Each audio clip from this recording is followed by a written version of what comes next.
Hello and welcome to Maiden, Mother, Matriarch with me, Louise Perry. My guest today is Ed West, journalist, author, writer of the Wrong Side of History Substack. We started off by speaking about Ed's most popular piece to date, Children of Men is Really Happening, and how that stands up when we look at current birth rate trends worldwide, and also the political and economic problems besetting Britain. We wondered at what point British professionals are going to start emigrating to places like America and Australia. In the extended part of the episode, we spoke more about the British character, the history of British emigration to other parts of the world, and whether there is something unique about British history which will be preserved in one way or another. That extended version of the episode is available at louiseperry.substack.com, where you can also find the bonus episodes I do fortnightly with my husband, the MMM chat community, and the whole back catalogue of extended episodes. Enjoy. Many of you will know that Christianity is a subject of fascination for me, and the role of Christianity in shaping the modern world is a theme I return to again and again on the podcast. My view is that we can't really understand ourselves or understand the world around us without getting to grips with it, which is why I'm very glad to put you towards a new online course called 321. It's an introduction to Christianity that's imaginative, thoughtful, engaging. It assumes absolutely no prior knowledge. It's presented by the wonderful Glenn Scrivener, who has been a guest on the MMM podcast previously, and I've also been a guest on his show. Glenn presents 8 video-led sessions, which are based around some beautiful animated stories that illustrate the Christian message. You can check it out for free at 321course.com/MMM. Just enter your email, choose a password, and you're in. There's no spam, there's no fees. Just visit 321course.com/MMM.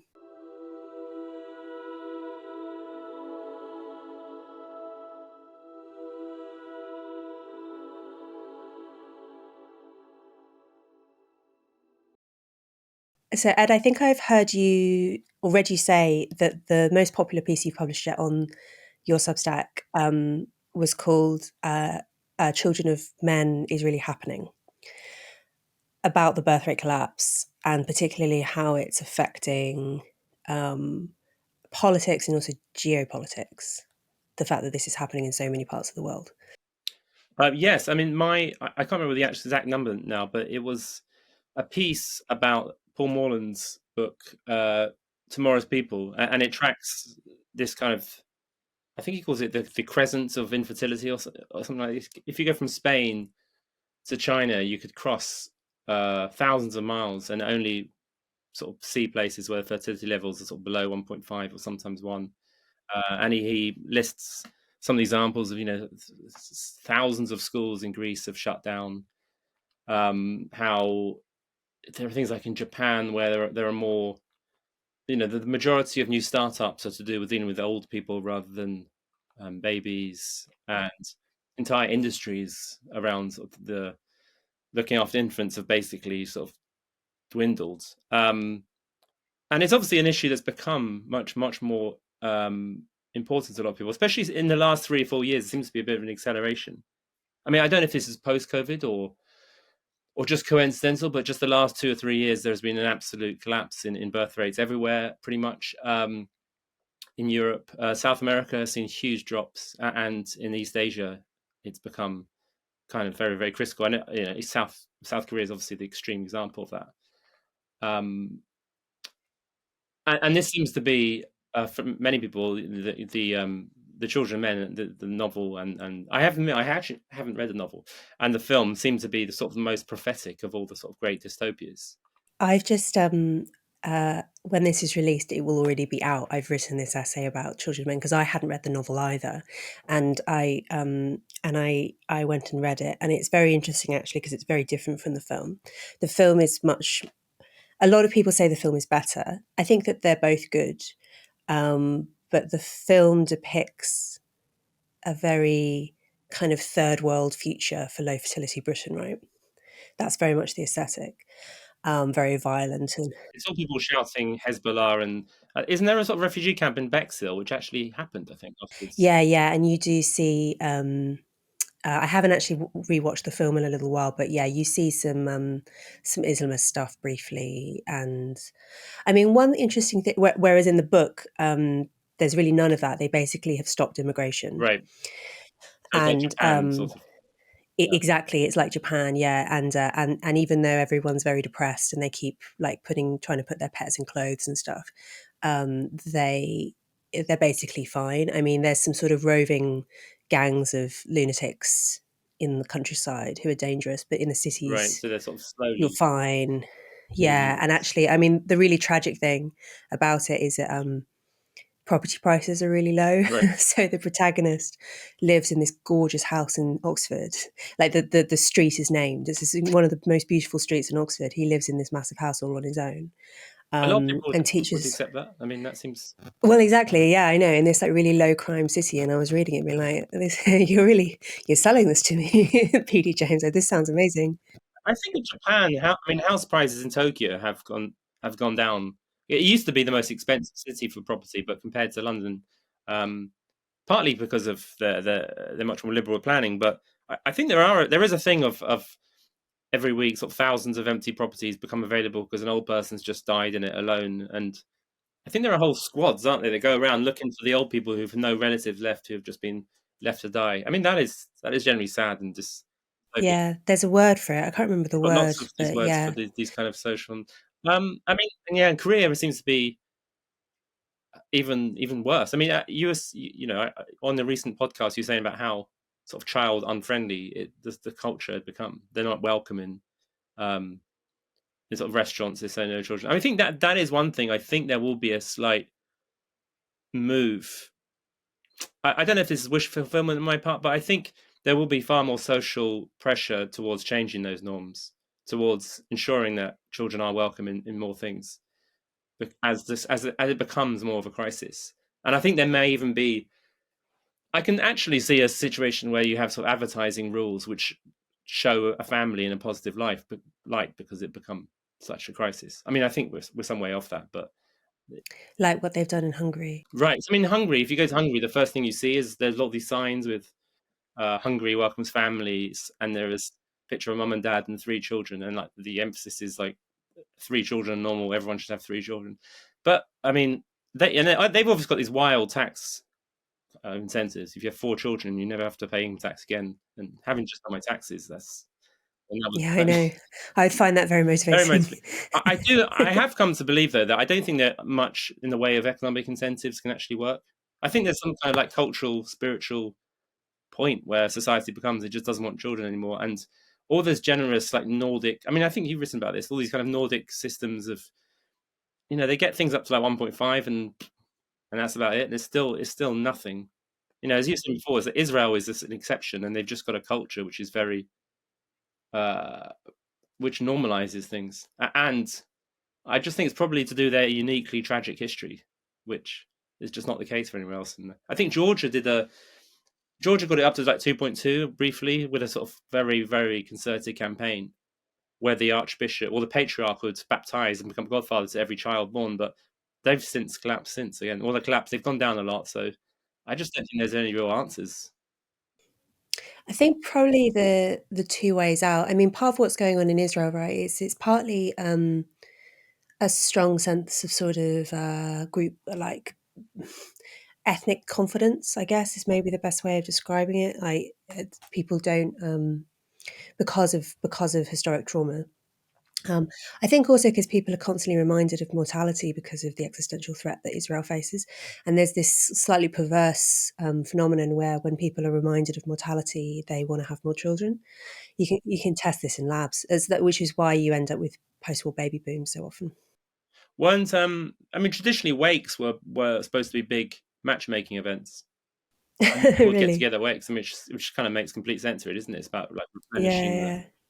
Well, okay. So I think there are probably two ways out of this. One is to make life much more horrible, and everyone becomes much poorer and more okay, frightened of give me death and plan whatever, B. and and that will encourage childbearing. The other one is just to ride it out, and eventually the really broody people will come to kind of genetically Right. dominate. Um, Probably that will happen. I mean, I that seems like it should happen. Obviously, I mean, if there is some genetic component to fertility or the desire to have children, which presumably there are. Because I mean, I'm sure there must be, yeah. it is a common thing amongst people who are sort of anti-fertility campaigners, especially I think it's a couple of high-profile individuals who have been sterilized and wants to make this a sort of a kind of popular lifestyle choice, and they talk about their parents didn't really want to have children. So I mean, I don't know how much of these families repeating themselves is upbringing, or if it's just genetics. The idea that there are sort of genetics that influence you not to continue your genes to me seems like a bit perverse. But I mean, obviously it's a thing. But yeah, there must be there must be a sort of demographic transition where eventually there'll be a sort of small number of Koreans and Japanese people who have 10 kids each, and they basically come to dominate the future population. But Yeah, I think that seems very likely. I mean, obviously, there's a lot of other factors that could intercede, but I had Catherine Pakulak on the podcast recently. She's an American academic and she's mother of 8, right, and she's written a book about her basically doing qualitative interviews with women who have both been to university and have had 5 or more children, right, because those are very rare women, right? yeah, And the conclusion she reaches basically is it's not that any of these women have suffered lower costs from having big families. It's not like they're necessarily richer or have more family support or whatever. Like, they are often having children in challenging circumstances. It's just that they really, really want to. right. And they're willing to suffer those costs. And overwhelmingly, I think in all but one case, they're significantly religious, sometimes very religious. Right. I mean, that's the key factor, isn't it? I mean, which is very hard to reach. I mean, children having families is hard. Having children is hard. I mean, not just financially, but as they get older, they become physically less difficult because they can look after themselves. But it's more emotionally challenging, um, and it is a big strain. And I guess we just don't have as a cultural norm that idea that you have to sort of sacrifice a lot of your own happiness. I'm not trying to make out like I'm a saint or anything but um, yeah, it's not easy. It's not considered to be obvious at all that you ought to do that sort of thing for the sake of the future. I don't know. I mean, personally, I even when I was a child, I remember thinking I always wanted children. I mean, I would have liked more, but it just wasn't really financially possible. But I just always had it in my mind I would always like to have children.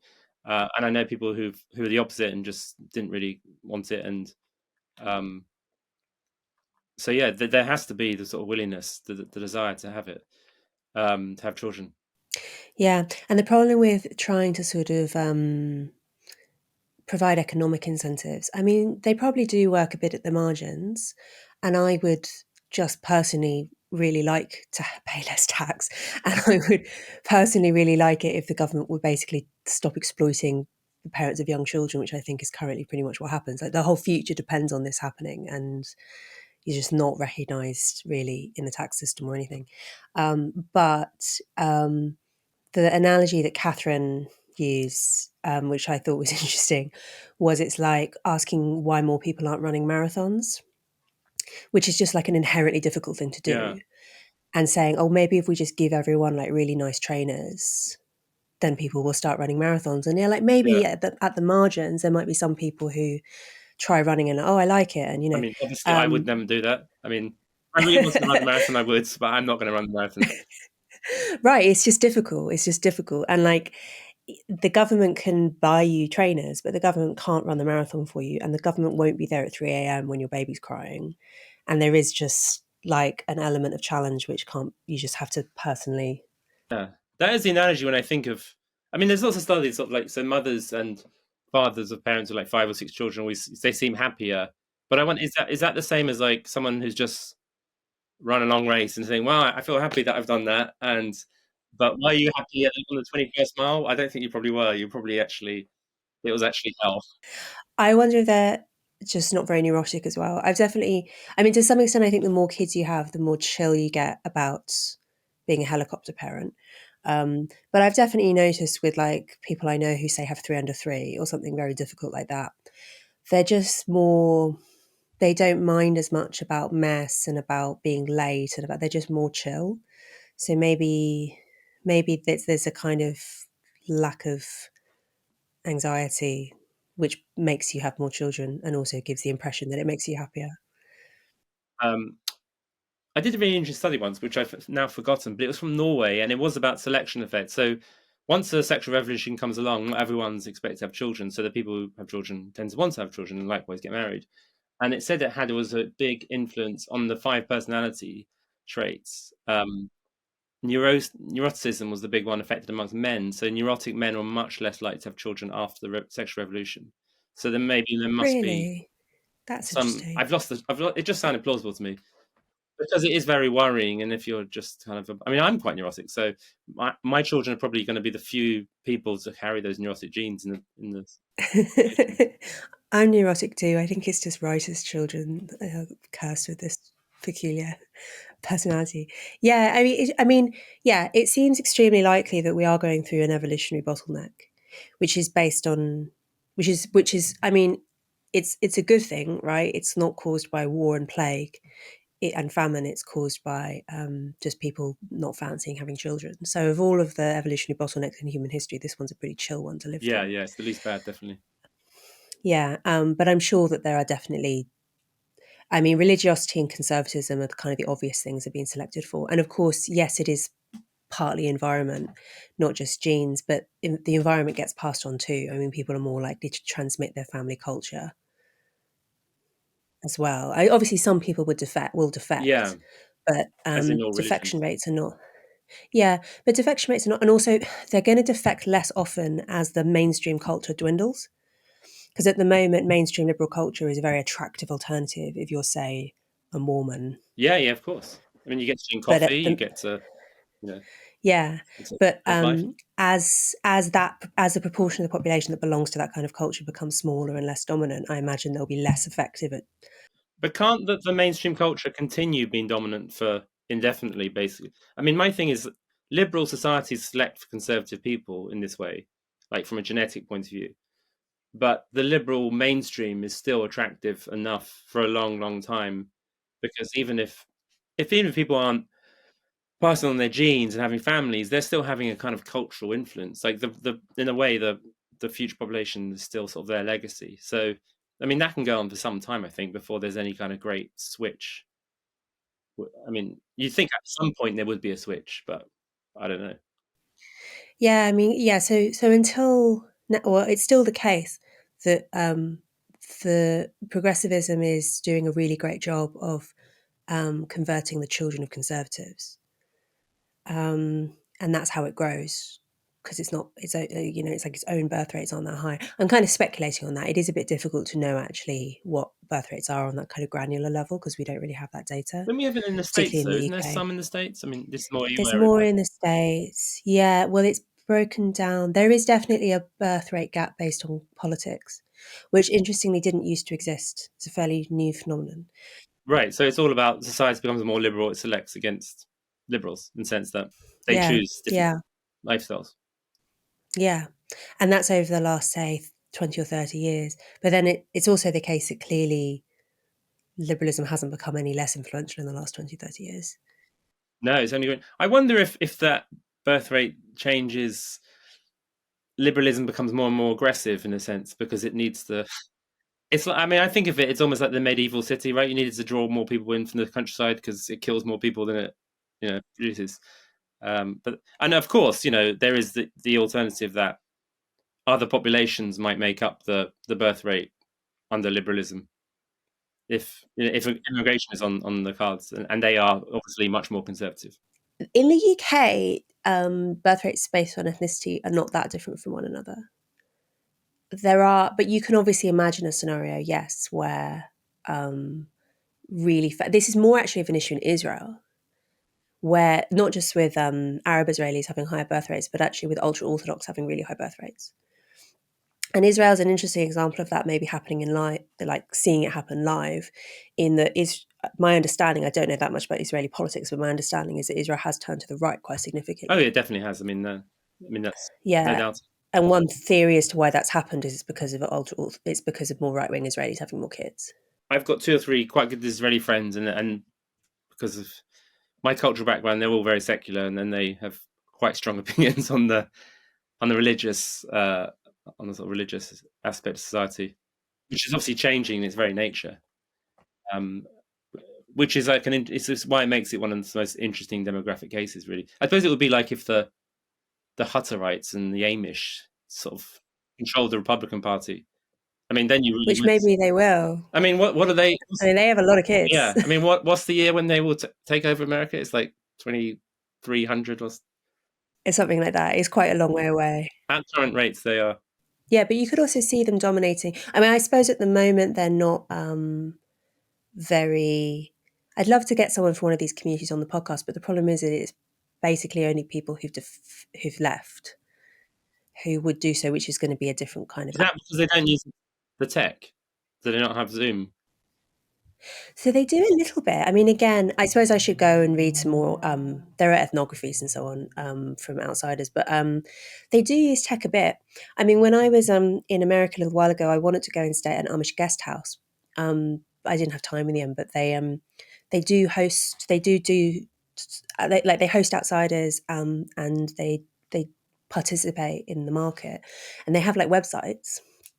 So they're not actually that cosseted. What they do apparently is they basically are very selective about what technology they participate in. And so if anyone's using, they'll have like one mobile phone for like the village or something. Yeah, okay, so they're definitely be on board sort of banning mobile phones campaign. I imagine it's schools. Oh yeah, absolutely. Yeah, except for the patriarch, he gets He gets the one, and it's like a Nokia 5000 or something. You can't even do anything. Yeah, they also have really low infant mortality, which suggests to me that they must be using modern medical technology in some fashion, unless they're just getting really lucky because I guess they're surrounded by like vaccinated people, so they're not as vulnerable to disease. Right. I mean, they would still, yeah, because getting to low infant mortality is quite it's not basic, but it's something that is relatively easy by kind of the standards of If you use modern medical tech, but so they must be to some extent. Because I'd be amazed if they refused, like the steroids, which massively reduced maternal mortality, like in the 20s and 30s, which like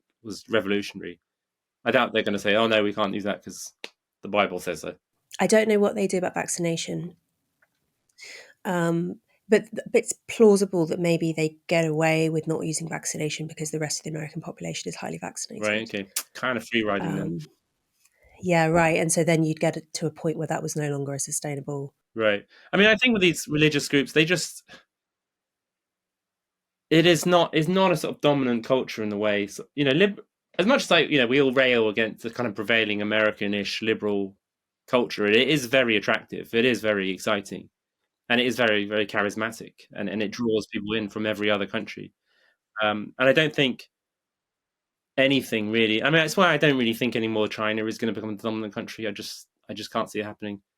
I think the pull of this global American empire is way too strong. I saw a documentary about the Hutterites, and it was a lot of Bible reading, just sitting around reading the Bible. There wasn't much banter there. Yeah. Also true, of course, for ultra Orthodox Jews, and it does seem like a bit of a waste of brain power. Like, just study the Bible all your life. I mean, come on, it's an important book, but I guess we're betraying our kind of. It clearly has a important function in terms of like cultural cohesion. right, yeah. I mean, and the group solidarity is an important thing.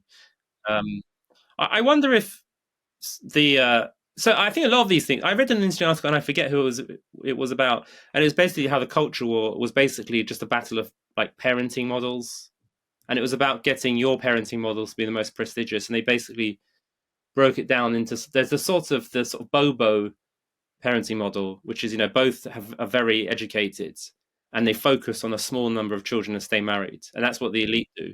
And then there's the kind of conservative model, which is they were both less education, especially from the women, higher birth rates, but you stick together, but you need to keep that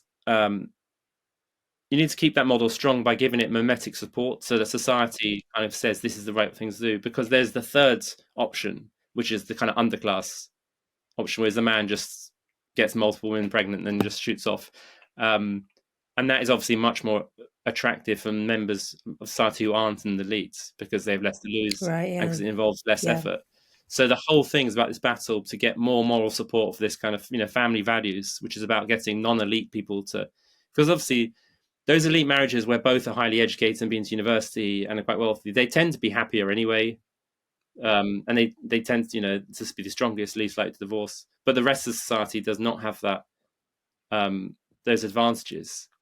So I think most things in the culture were about prestige battles, and especially with sexuality is a prestige battle. But I think also the thing between family, people with children and people without children, is a big kind of status prestige battle. It's why I'm very cautious about writing about it, because I don't really want to.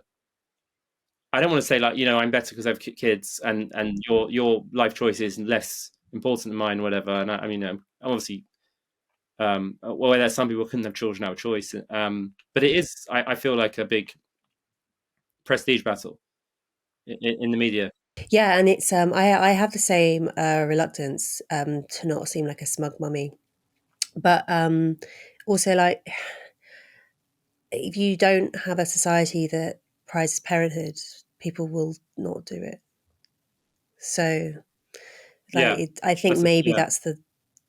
It's very unfortunate for people who really want to be parents and can't, and that's always been a tragedy. And you can read about yeah. that in any era and any culture. People who are deeply disappointed by that. Um, I sort of think, though, for people who just don't want to for other reasons, that you can't have all of your choices validated all the time. Sounds kind of harsh, but yeah. No, it's true. I have a question for you. So this is the question that's always put at people. There, realistically, is there any way to raise fertility that doesn't in some way reduce women's rights or kind of life choices, or especially education level? Because female education is the most correlated with low fertility. I mean, and that is the counting argument. There's no real way of doing this unless um, sort of the right to cut back. I don't know, to be honest. It's the big question, isn't it? Um, it's possible that things like a lot of women in universities and professions and so on is more symptomatic of the thing that's causing low fertility, which is affluence, than it is the cause. And that if you were to exclude women from university, it wouldn't actually make a difference. It wouldn't make a substantial difference to birth rates. Um, it's definitely that. It's definitely a possibility, though, isn't it? And it's a disturbing possibility, and it makes you think, oh, well, maybe the reason why we see such consistently patriarchal, at least in complex civilizations, so consistently patriarchal across time, is because they're the only ones that can reproduce themselves. Right. I mean, that doesn't have to mean. I guess what you might say is, well, women being less likely to be in certain professions or to go to university isn't that bad. What's bad is a society that like condones domestic violence or child marriage or that sort of stuff. So maybe those should be the feminist priorities, and we just get a bit less hung up on the professional achievement stuff, which is really about, again, it's the prestige battles, like you say. Isn't there the counter to that, though, that economic power amongst women tends to correlate with domestic violence of Elizabeth, doesn't it? I mean, the more economically powerful women are in a relationship, the less likely to be abused. I mean, I think that is true, isn't it? I don't know. Again, it correlates, but maybe it's for different reasons. Maybe it's for affluence reasons or something. There's something else causing both. Yeah, I don't know. It's a very complex system, so it's quite hard to. There aren't very many natural experiments available, but yeah, no, I mean, I think it's like it's I think one of the reasons why most feminists don't want to think about this birth rates thing, because it does sort of force you to think, oh, maybe this culture that we promote is not self-sustaining. Maybe there is no answer. Yeah. Yeah, I mean, there are definitely, some patriarchies I'd rather live in and not others. So it's Right, not like, there are worse ones. yeah, yeah, but it is a fairly tragic take. Or I mean, or okay, so there are other more optimistic takes available on the birth rate thing. One is the kind of techno optimist one, which is that we can tech our way out of this. We can have like artificial wombs and I mean, I wouldn't condone surrogacy because that just means using like poorer women for this purpose. But you could maybe there are tech solutions to this basically, which means we can keep the liberal culture and still have lots of kids. I'm quite skeptical about them because I don't think the difficult, I mean, pregnancy does suck, but the difficult bit about having children is not growing them, it's raising them. And I mean, robot nannies can take the edge off, but if people like fundamentally don't really want to do that very much, I'm not sure if tech is going to solve it. Yeah, that's one of those things I'd be interested to see it tried out, even though, I mean, I don't know, maybe the experimental stages could actually be horrible and it could have all sorts of terrible side effects. It might be with artificial wombs that you don't have to do that because we are keeping embryos in vitro for an increasing amount of time and saving the lives of premature babies from an increasingly early point. Maybe it might just meet in the middle without ever having a terrible Frankenstein experiment. There's a long way to meet in the middle though. There's like 20 weeks to meet in the Yeah, middle. there's a quite important 20 weeks as well, maybe. Yeah, exactly. That's like half the whole process. So yeah, it's a fair way off. And I just think it's a big psychological experiment on a child, who's like never heard his mother's heartbeat, or like, there's just so many. Pregnancy is so complicated, we don't really understand it. How can we replicate it We don't know what actually reliably? influence it has on people's personality, and it presumably has some, as opposed to Yeah, not just genetic and upbringing. also premature babies have a lot of bad outcomes. I mean, fortunately, obviously there's a lot of variation, but there are loads of ways in which prematurity is bad for you. It's not recommended. So even just bridging the like 30 to 39 weeks or whatever comes with some trade-offs. So your conclusion is that basically the only way out is for our standards of living to drastically drop and and to become much poorer. No, I think hopefully not actually. No, that's one option. That's one possible outcome. I think what I'm hoping for though is actually more that the people who really want to have kids, those people do exist, will find a way of doing so and will become more populous. And many like that. I'm thinking again of Catherine McCulloch's research subjects. Like uh, about half of them worked despite having five or more kids of the mothers. So it's not like they're all, despite being religious, despite having big families, like they're not all tradwives. And there were women there who were like doctors, and there are people who are sufficiently motivated to do both. So maybe those people will. It sounds immensely stressful, isn't it? I mean, it can be I done. know. There's just no me time for about 20 years. Then you have to worry that they might go into the media and end up living with you for another 20 years God after when they forbid, should yes. be leaving home. I remember there was a documentary. I mean, big families always interest people. That's the thing. I mean, newspaper articles and on documentaries about them are always kind of fascinating. I remember watching one about a woman. She had like 16 kids. I say woman, it was a couple. They were together. They were married. They had 16 children, and there was just the basement was just all one big laundry area, and just like piles of clothes. And it's just at the end of the day, 9:30, just completely broken, both of them. But I guess there's some reward at the end. I think the rewards are pretty significant.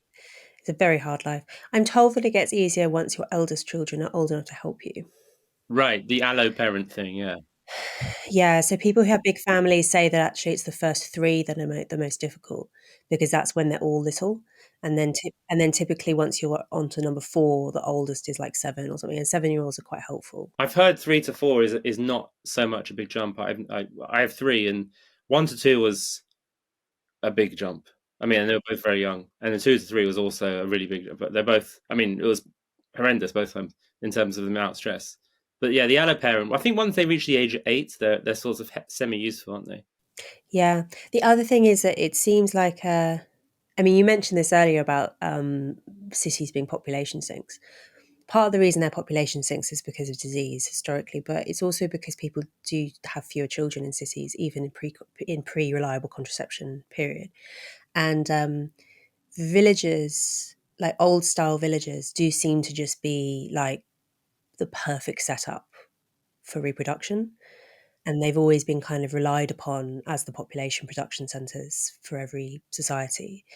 A big part of what's going on with falling birth rates is people are becoming more urbanised, and so that no longer being the case.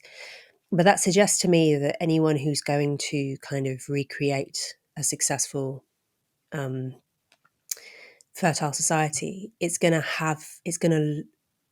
look like it's composed of villages, even if those villages might be a little bit different because of tech or whatever. Like that fundamental structure where you live close to people you're related to. Yeah, I mean, my ideal would be probably sort of little model villages with traditional architecture that are connected to London through kind of extra versions of the Elizabeth line, where there are enough of them, the housing's quite cheap, and you have a sort of fake. I mean, we have tried to create that fake village before in English urban development, which I think is. I think after when Zoom came along, I think Zoom did cause a bit of a upper middle class fertility rise, didn't it? When I mean, Yeah, couples are home remote together, work is then is pronatal. yeah. Yeah. I mean, that seemed like quite a nice idea that if you're a professional couple, you're half at home and you live, and a lot of people moved out of the sort of city and towards sort of like these Zoom towns, and then once all the companies are now saying you have to go back to work, they're sort of a bit upset about it. And that seemed a sort of more ideal way to encourage larger families. Didn't it? It just didn't really take off. I think some people still need to be in the city. It probably does take a bit of a hit to productivity. But then I sort of think that maybe this is a point where the government should intercede and just say it may cause a bit of a hit to productivity at a kind of company level, but at a societal level, it's so good for people to have children that we just have to accept that. So the civil service can work from home as long as they're having kids. Yeah, there we go. I mean, we we have like the fast track, but only for parents. Um, I mean, it does annoy me when like Jacob Rees-Mogg, for instance, who is father of many and but has always had nannies and stay-at-home wife and so on, he gets really cross about civil servants working hybrid or working from home. And it's like civil servants don't get paid that much and you're expecting them to live in London and raise It's families. impossible. It's just not realistic. Like basically either you're going to sterilize your employees or they're just going to leave, or they're going to be so miserable because they spend 5 hours a day commuting to wherever they can actually afford to buy a family home. It just seems really cruel. A return to a sort of celibate's clerical caste. Yeah, which is probably good in the short term for um, governments and employers, but it's clearly incredibly destructive. Yeah, I totally. I do sympathise with them. I mean, and that's to do with the housing costs are just.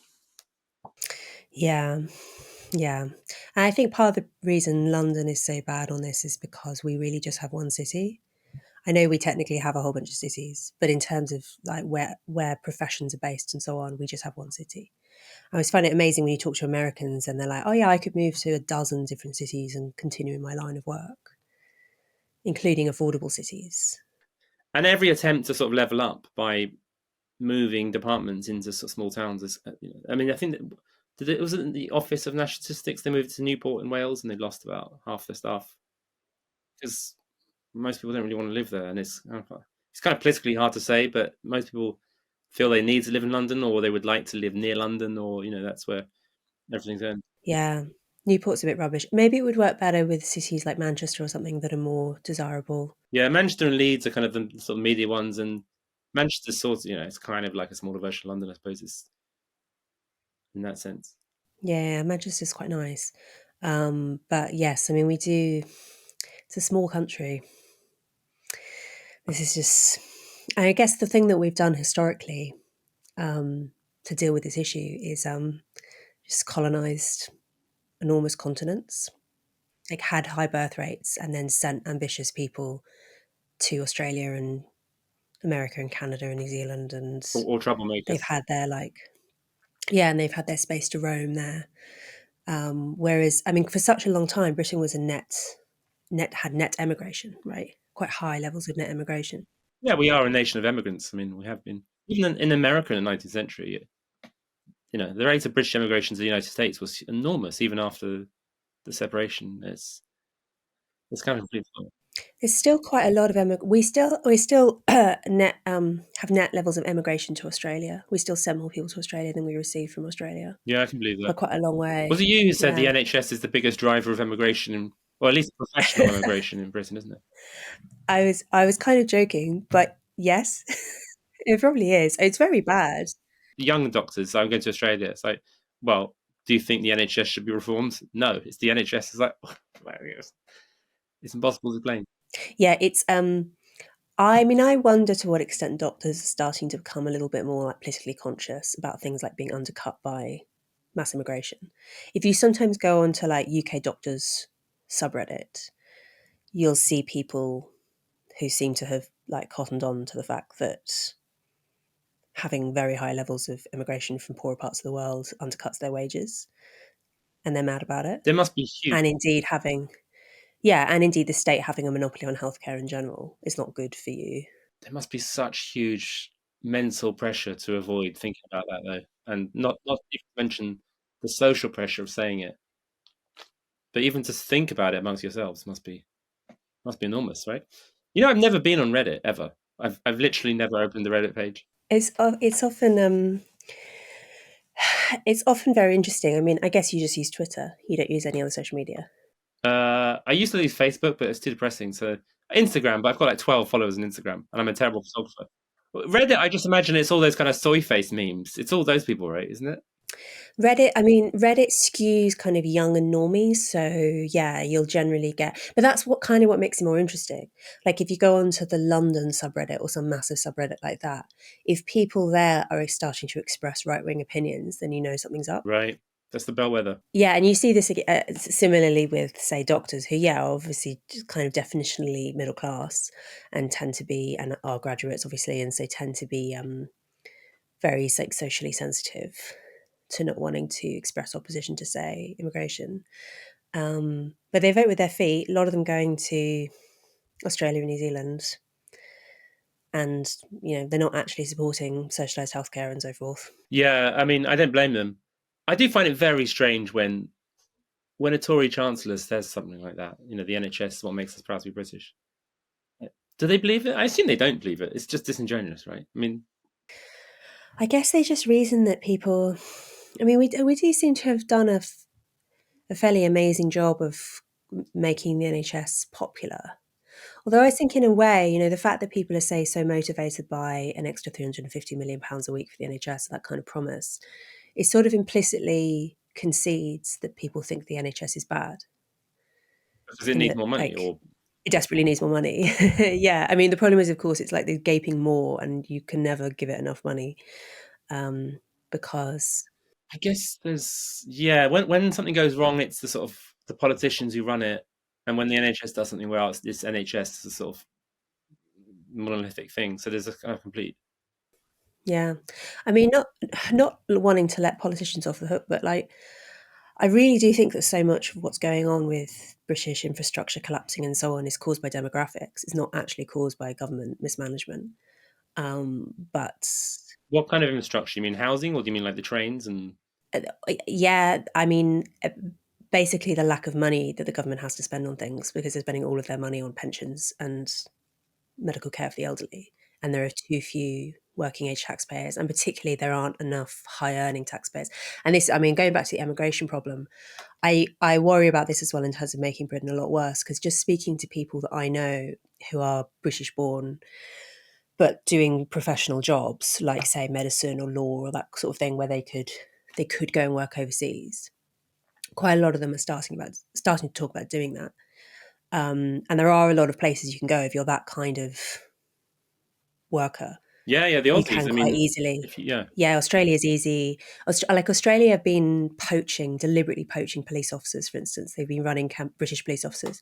They run campaigns and they give you like a bonus and all this kind of loads of them stuff going to to get you over Perth, aren't there. they? Which looks quite attractive. It's Yeah. quite low crime, Yeah, sunny, it's right. wealthy, and if you were policing a part of London, or I don't know, some like rundown part of Birmingham, I mean that'd be Yeah, mind-boggling. pretty attractive. Yeah, and you can have a bigger house and all this kind of stuff. Yeah.